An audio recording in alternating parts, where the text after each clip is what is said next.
Hey y'all, welcome back to Sidewinder Shed. We're sitting out back here because the lighting's a little bit better than in the shed at the moment. And this is the camshaft that I pulled out of that 5.2 liter Magnum.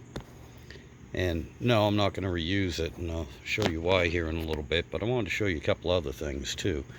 Right here, this is one of the lifters. It is called a hydraulic roller lifter because it's got this little roller on the bottom.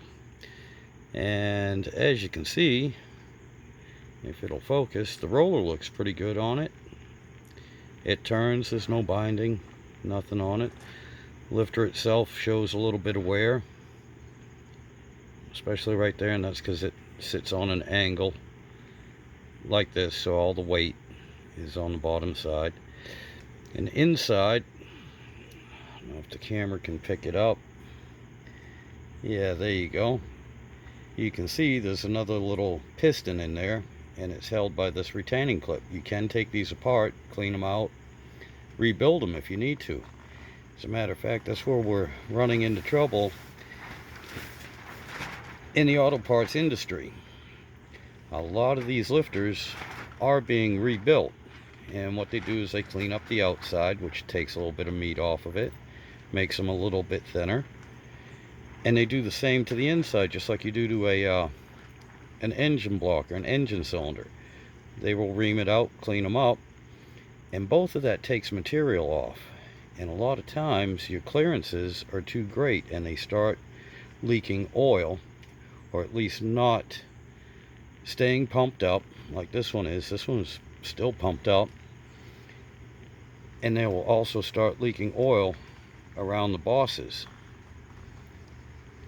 all through here, so your oil pressure drops. It doesn't lubricate the engine, the top of the engine, like it should. Like I showed you, this here is a hydraulic roller. Now they have hydraulic flat tappets, and that's just basically a piece of steel on the bottom here. It doesn't have the roller on it. And then they have solid lifters too, which they come in both flat tappet and roller. And what that is literally a highly machined, very precise chunk of steel. It's like it sounds, solid. There's no piston inside, it's just all one solid piece. Anyway, that's not the problem I was running into. Again, I haven't done engines full rebuild in years, decades, and I'm actually more used to the flat tappets. So this wear pattern I'm seeing on this cam, where you can see the roller has been running along the cam lobes, and it's not even. With the flat tappets, I'm used to the wear marks being even. You don't have anything that looks like it's been wobbling. So I'm not 100% sure if that's proper or correct, but irregardless, that's not my main concern with this camshaft right here. As you can see on this cam lobe, that's not really pitting. That's you can't feel anything on it, but it is some staining. And I looked at the wheels, the rollers on the lifters, and I don't see anything matching.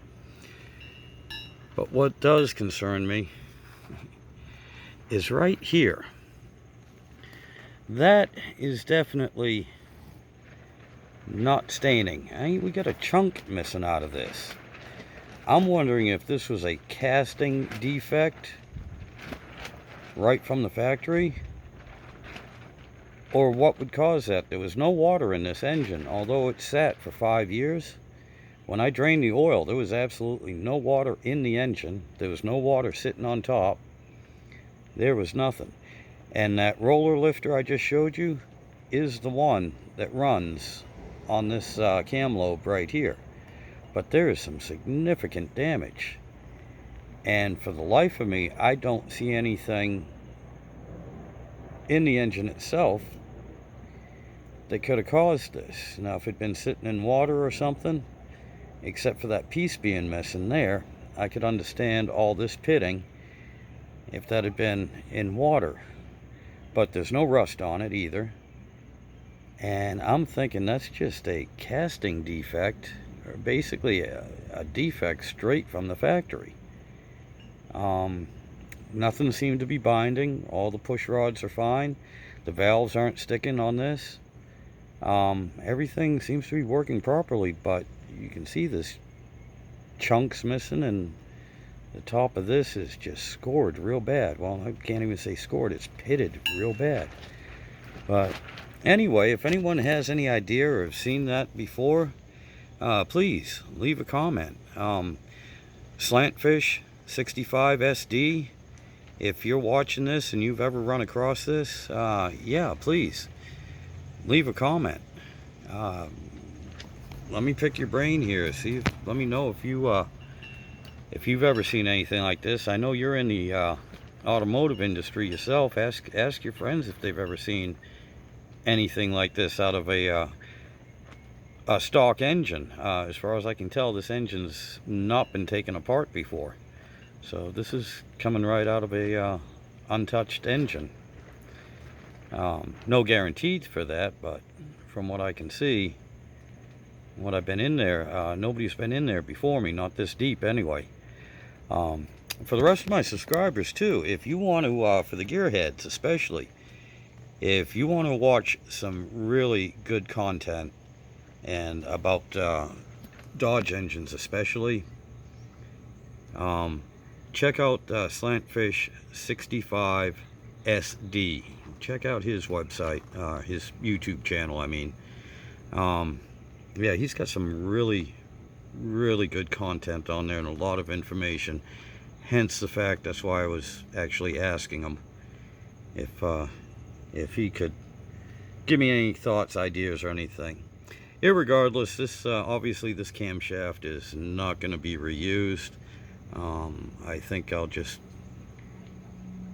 keep it around as a paperweight, but keep it away from the misses, because it makes too good of a beating stick and I don't want to be hit with it. Anyway, again, thank you to all my subscribers. And again, if anybody has any thoughts, comments, or anything, please leave them down below. Let me know what you think and what might have caused that, because like I said, I found nothing else that goes with it. As far as the main journals on this for the cam bearings, they all look fine. I mean, I don't feel anything. They look pretty good. So I think I don't see any damage on the on these journals, and I don't think the cam bearings are all that bad. I will check that out later before I put it back together. But anyway, yeah, like, subscribe, leave a comment, please. Let me know your thoughts. Other than that, you all have a good day.